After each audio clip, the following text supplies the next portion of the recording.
Welcome back once again to the Imaginary Gallery. It's TJ, your host. We are continuing a part 2 of the last one, which was creating an abuse-free world, how to support an abused lady.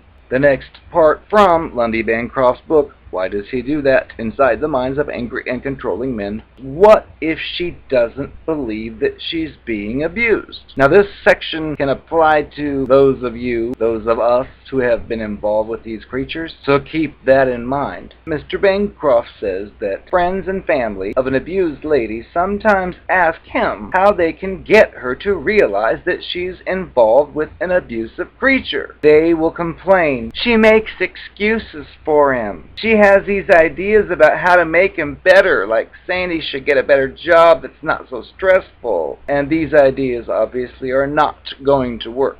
And then she blames herself, saying that she's the one who sets him off a lot of the time. She's in a lot of denial, which is common here because it's like brainwashing. If she's around him most of the time, she tends to soak in whatever he says, and it's very effective mind control for him to react inappropriately to her genuine concern, as if she's imagining things, and she may begin to internalize that and think, well, maybe she is imagining things. Well, guess what? She's not. She may actually be more aware of the abuse than she's willing to admit.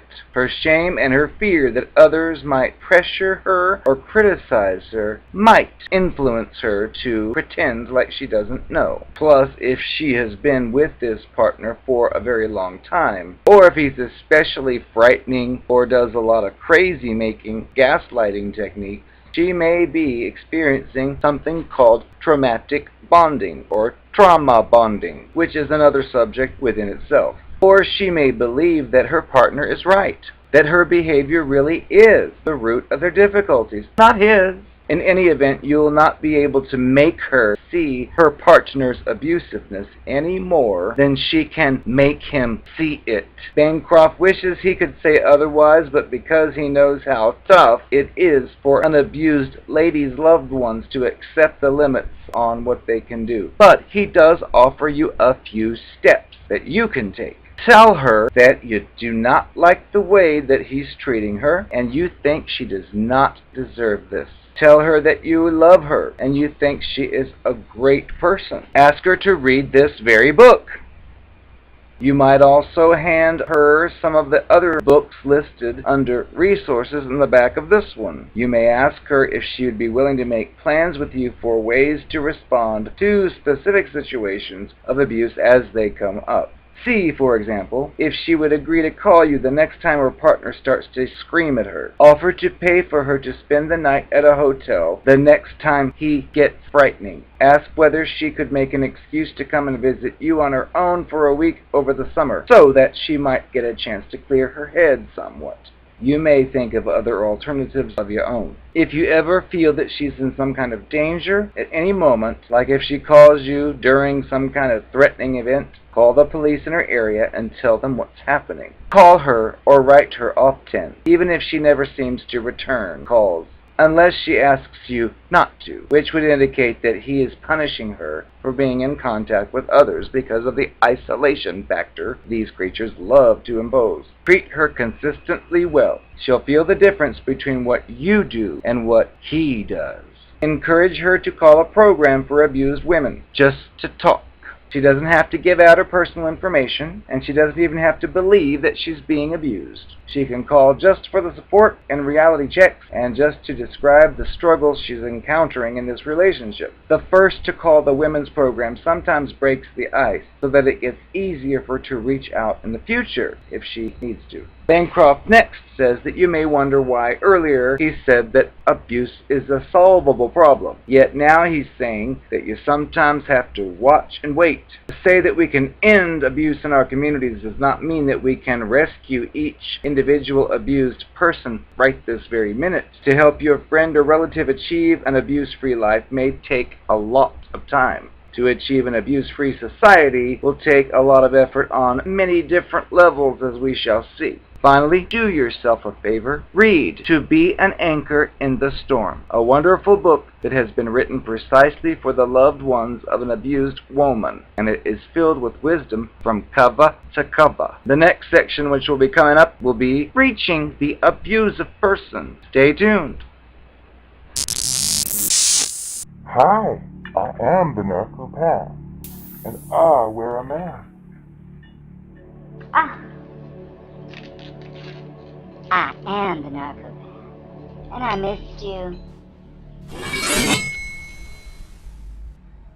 I know a lot of you out there watching are wondering, Does the Narcopath know that it's a Narcopath? Just for the record, I don't believe I am. TJ seems to think I am, so I just go along with it because at least I get some free fish every so often. If I wasn't here, I'd be on the street somewhere being a whore, hooker. At least I got a roof over my head. But anyway, do we know? Not me, but do Narcopaths know? Or narcissists, psychopath, or whatever you want to call them? Do they know that they are what they are? Well, chances are, if they've interacted with other humans, were probably told that they were one of those terms. The way they are is they won't admit to anything being wrong. No, they're not a psychopath. Who cares if they killed their relative because it made them upset in an argument? He did that or she did that because of some reason we cook up. Fine, yes, I'm one of them. We know that we're different. We see the label as narcissist or psychopath as lay people's terms, trying to describe us, of which cannot be described in any kind of word. If you call us that, be prepared for an argument. And then be prepared from then on us to call you whatever name you call us. I'll say, You're the psychopath. You just did this. that takes the focus off of me. We know that we're different, but we don't see it as a handicap. No, it is simply an advantage we have. We see you people getting upset because you lied to someone, and I'm thinking, you got away with it, honey? Celebrate. You all have this thing, guilt, and it's also a conscience. Like you worry that maybe you've done wrong? Please. Then you deserve what you get, because I ain't got no conscience. If I wrong somebody and destroy them, and that's what I wanted to do, well then, hip hip hooray for me! I would never regret what I did. But what I'm understanding is you all do. What is wrong with you? You have the problem. We don't. We ain't mentally ill. You are.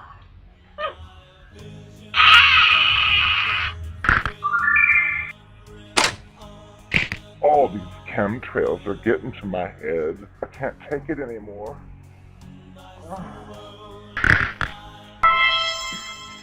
While I'm at it, I might as well tell you a few more secrets. Notice how I tried to tell you that I was all these different things that you valued, that I mirrored off of you, such as loyalty, honest, and faithfulness? Those words did not fit me at all. Notice how I never dropped character. I always acted as if I was all those things. Notice how those things are bad things. I did those bad things, but I consistently told you that I was nothing but good. I set you up for the game, and you took the bait. I told you I was honest, faithful, loyal. You told me I wasn't those things. That was you insulting me. So then I could go to your family and your friends and tell them that all you do is criticize me for things I've done long ago in the past. Never mind that I kept him a secret and lied about him for the first 2 years. I didn't tell him that. I just mentioned you won't let go of the past. You have no idea what's going on in the present either. That was you to find out at a later time. Yes, I set you up by deliberately doing bad things, telling you I was good, and then you were forced to tell me I was bad because you pointed out all the bad things I did, which I did. And it got you. And whenever my other lover wanted to see me, I knew just to bring up one of those subjects, tell you how honest I was, press your button to get you to tell me how dishonest I was, and I was out the door, my panties were down around my heels, and I was in the back seat of the neighbor's car, nude. It all worked out fine now, didn't it?